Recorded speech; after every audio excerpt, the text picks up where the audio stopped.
By the time we turned into my parents' driveway, the house was already buzzing with sound. Laughter poured out through the windows, and the music was cranked up to loud, the same playlist my mother had played every Christmas for as long as I could remember. For a brief, naive moment, I thought maybe this year would be different, maybe easier. My kids ran ahead of me, their boots crunching against the gravel. They were excited, but carefully so, the way children get when they don't want to look selfish. They knew Christmas Eve meant presents, but they'd also learned to keep their hopes quiet around my family inside. Coats were tossed onto the guest room bed like always. My brother barely glanced up from his phone. My parents kissed my cheeks, told me I looked tired, asked about traffic. It all felt normal, almost kind. I should have trusted the tight feeling in my chest that warned me otherwise. After dinner, we gathered in the living room. The kids sat cross-legged on the rug while my parents arranged the gifts under the tree in tidy, deliberate piles. My mother clapped her hands, smiling just a little too hard. She said they wanted to do something special this year, to recognize the grandkids who have made them proud. The words felt wrong the moment she said them. My youngest leaned over and whispered, "What does that mean?" I didn't answer. Names were called, my brother's kids first. Applause followed. My mother listed accomplishments like grades, sports, behavior.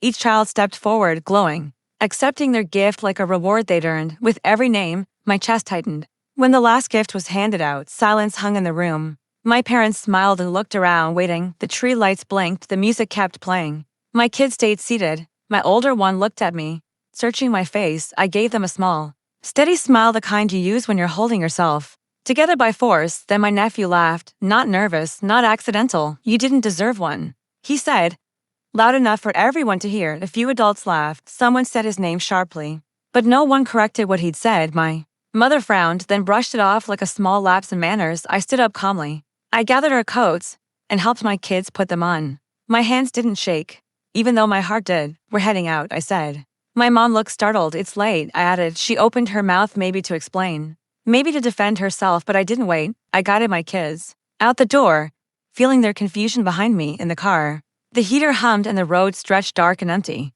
No one spoke until my youngest finally asked, "Did we do something wrong?" "No," I said too fast. Then I paused. "No, you didn't." They believed me because they trusted me, and that trust weighed heavy on my chest. That night, after they were asleep, I replayed everything: the gifts, the years of comments passed off as jokes, the comparisons, the way staying quiet had been mistaken for agreement. I told myself it wasn't that bad, that kids bounce back, that family means enduring discomfort. But I couldn't stop seeing my children sitting there, waiting politely for something that never came. The next morning, I made coffee and sat at the kitchen table with my phone. I didn't draft the message or soften it. I wrote exactly what I meant. "Don't invite us again. We're not your punchline." I sent it before I could talk myself out of it. The replies came quickly: confusion, defensiveness, hurt feelings. My mom said I misunderstood. My dad said it was meant to motivate. My brother said I was overreacting and making my kids too sensitive. No one apologized to them. One didn't reply. Weeks passed, invitations stopped, holidays rearranged themselves without us. I heard through relatives that my parents were upset and couldn't understand why I cut them off over something small. It never felt small to me. At home, the quiet settled in. My kids stopped asking about their grandparents. We put up Christmas decorations without commentary or comparison.